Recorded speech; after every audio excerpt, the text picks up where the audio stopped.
শুভ, একটু ওঠো না, বাবু কান্না করছে, একটু কোলে নাও, আমার শরীরটা খারাপ লাগছে। কি গো, শুনতে পাচ্ছ? ওঠো। শুভ ঘুম ঘুম চোখে বলল, আমার খুব ঘুম পাচ্ছে, তুমি কোলে নাও। এমনিতেই ও আমার কোলে এলে কান্না বন্ধ করে না। এই বলে শুভ পাশ ফিরে ঘুমিয়ে পড়ল। রিমি অসহ্য মাথার যন্ত্রণা নিয়ে 3 বছরের ছোট্ট সন্তানকে কোলে নিয়ে বসল, কিন্তু বাচ্চাটি কান্না বন্ধ করল না। তাই রিমি বাচ্চাকে কোলে নিয়ে রুমের বাইরে পায়চারি করতে লাগলো। টানা 1 ঘন্টা পায়চারি করার পর বাচ্চাটি ঘুমোলো। রিমি রুমে এসে দেখল শুভ দিব্যি নাক ডেকে ঘুমুচ্ছে। ওরা যে রুমের মধ্যে ছিল না, শুভ সেটাও টের পায়নি। সকাল হতেই রিমি বাথরুমের দিকে গেল, কিন্তু বাথরুমে না ঢুকতে ঢুকতেই বাইরে থেকে বাচ্চার কান্নার আওয়াজ শুনতে পেল। রিমির সন্তান বিট্টু কান্না করছে। রিমিকে বিছানায় না দেখতে পেয়ে বাথরুমের দরজার সামনে চিৎকার করে কান্না করছে। বাথরুম থেকে রিমি শুভকে অনেকবার ডাকার চেষ্টা করলো, কিন্তু শুভর কোনো সাড়া না পেয়ে অগত্যা বাথরুমের দরজা খুলে কোমোটে বসা অবস্থায় সন্তানকে কোলে নিল। সমস্যা যতই হোক, নিত্যকর্ম তো সারতে হবে। রিমির এই ব্যাপারগুলো নিয়ে এখন আর খারাপ লাগে না, কারণ এর আগে যতবার রিমি বলতে গেছে ততবারই রিমিকে শুনতে হয়েছে, তুমি না মা, মা হতে গেলে অনেক কষ্ট সহ্য করতে হয়, মা হওয়ার তো আর মুখের কথা নয়। রিমির শ্বশুর শাশুড়ির বয়স হয়েছে, তাই বিট্টুকে সামলাতে পারে না। এই তো সেদিন বাইরে বসে শুভ তার মা বাবার সঙ্গে গল্প করছিল, আর রিমি রান্নাঘরে রান্না করছিল। হঠাৎ বিট্টু রান্নাঘরে গিয়ে মাকে বিরক্ত করতে শুরু করলো। রান্নাঘর থেকে রিমি শুভকে ডাক দিল, শুনছ, বিট্টুকে একটু নিয়ে যাও না, আমার আর একটু রান্না বাকি আছে, একটু ধরো, গুছিয়ে নিয়ে একটু। শুভ বিট্টুকে রান্নাঘর থেকে নিয়ে গিয়ে সোফায় বসিয়ে দেয়, আর নিজেরা নিজেদের মতন গল্প করতে শুরু করে। তাই দেখে বিট্টু আবার মায়ের কাছে চলে যায়। কি গো, তুমি বিট্টুকে একটু রাখলে না? বিট্টু আমার কাছে থাকছে না, কি করি বলো তো? রান্নাঘরে বিট্টু দুষ্টুমি করতে করতে মাথায় হঠাৎ আঘাত পায় এবং খুব জোরে কান্না শুরু করে।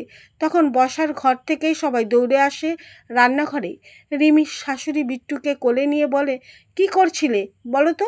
মন কোন দিকে থাকে তোমার? বাচ্চাকে একটু লক্ষ্য করতে পারো না? রিমি তখন বলল, আমি তো রান্না করছিলাম, কিন্তু আপনারা তো বসে বসে গল্প করছিলেন, তারপরেও বিট্টুকে একটু রাখতে পারলেন না? কি করব? তোমার ছেলে যদি আমাদের সঙ্গে না থাকে, তা কি আমাদের দোষ? আমরাও সন্তান মানুষ করেছি, আমাদের বেলাও সন্তান ধরার কেউ ছিল না, সেই তো আমরা সন্তান সামলেছি, বাড়ির সমস্ত কাজকর্ম করেছি, শ্বশুর শাশুড়ির সেবা করেছি, আর এখন তোমরা আজকালকার মেয়েরা বাবু এক দিক করলে আর একদিকে নজর থাকে না। শোনো, মা হতে গেলে অনেক কষ্ট সহ্য করতে হয়, এমনি এমনি তো আর মা হওয়া যায় না।